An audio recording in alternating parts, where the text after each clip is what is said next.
Hey everyone, this is Tim from YourSixStudios. Today in this video, I'm going to show you how to fix the PlayStation error code CE-100095-5 on the PlayStation 5. So let's go ahead and jump into the video right now. So this error code occurs when there's an issue starting the application. And Sony recommends that you delete the game and then re-download. So if I go on over to Multiverses and press options on it, and then go on down to delete, and then press OK, I can easily re-download it now by going to the game library here. Then go to the top D-pad and go to your collection, and then find the game under here. And then you can also go to the sort by and most recent to find the game a little bit quicker. Also, another thing that you could do if it's like an update or something like that, press the PlayStation button, go to the quick menu, and then go to download/uploads, and find it under the download section. And then press X on the update and cancel and delete it and reprompt the update manually. And do the same thing under your uploads if you can't send a message or something like that. But then you can go over to the game, press options on it, and go to check for update to prompt the update again. So since this is a problem mostly with the application, some of your data could be corrupt. So you will want to go ahead and clear the cache by turning off the PlayStation 5.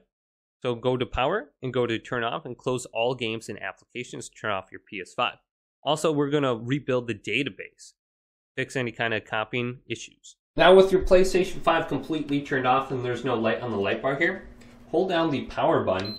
You will hear one beep initially, and then about 5 to 10 seconds later you will actually hear another beep. Then go ahead and let go. So I heard the second beep. Then let's connect a USB cable to the front USB slot. And then plug in my controller just like this.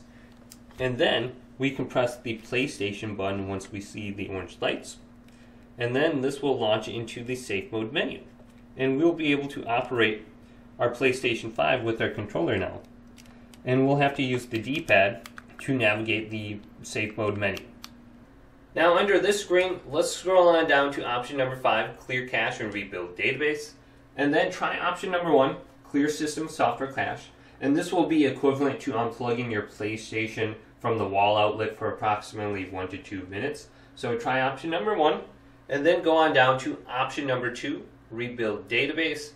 And it says it may take a few hours to rebuild the database, but in my experience only takes like 5 minutes. So go ahead and complete this process, and if that still doesn't work, you can also go to option number 3, update system software, and go to update using internet. Maybe there's some sort of software issue with your PlayStation 5 and getting a fresh copy of the operating system. We'll go ahead and fix this issue for you.